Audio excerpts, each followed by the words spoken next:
Hello दोस्तों, ये कहानी है रूही और एक गुड़िया की, जो रूही के ऊपर लिखी हुई है। एक दिन की बात है। रूही सुबह पार्क में टहलती हुई जा रही थी। तभी उससे एक रोती हुई बच्ची मिली।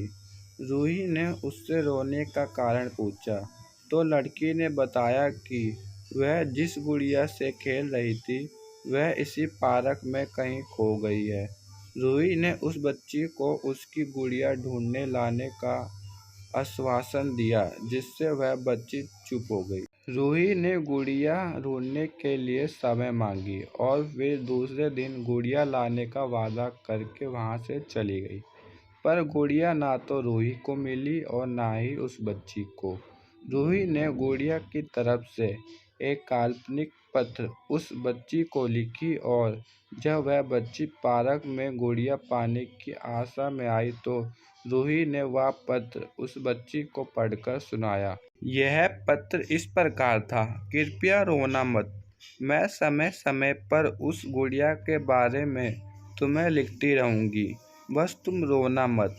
अब रूही रोज उस खोई गुड़िया की तरफ से काल्पनिक पत्र लिखने लगी और लगभग रोज ही उस बच्ची को पढ़कर सुनाती, जो कि यात्रा का काल्पनिक वर्णन हुआ करता था। रूही ने इस काल्पनिक लेकिन रोचक वर्णन ने उस बच्ची को रोने नहीं दिया। वह खुशी खुशी अपनी गुड़िया की घुमकड़ी के किस्से सुनने लगी। अब वह खुश रहने लगी। एक दिन जब काफ़ी कहानियाँ हो गई तो रूही ने दूसरी गुड़िया उस बच्ची को लाकर दी। जाहिर है वह गुड़िया बदली हुई थी। उस बच्ची को अपनी खोई हुई पुरानी गुड़िया जैसे नहीं लगी, तो वह रूही की ओर देखने लगी। रूही अनजान बनते हुए गुड़िया पे चिपकी एक चिट को निकाल कर पढ़ने लगी।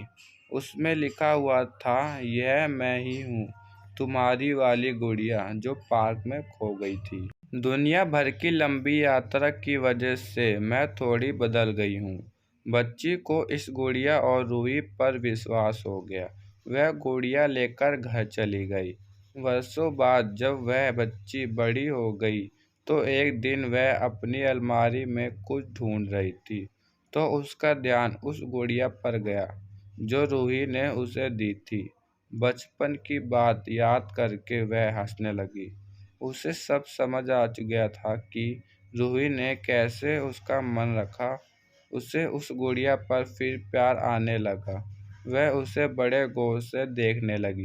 तभी उसकी नज़र गुड़िया की फ्रॉक की आस्तीन पर छुपे एक छोटे से पत्र पे गई। उसने बड़ी व्याकुलता से वह पत्र निकाला और पढ़ने लगी। पत्र में संक्षेप में यह लिखा हुआ था, हर वह चीज़ जिसमें तुम प्यार करती हो कभी न कभी तुमसे खो जाएगी, और जो तुम्हारे पास होगी वही तुम्हारे लिए सच्चे रूप में बनी होगी। रूप भले ही भिन्न होगा, पर प्यार एकदम खालिश होगा।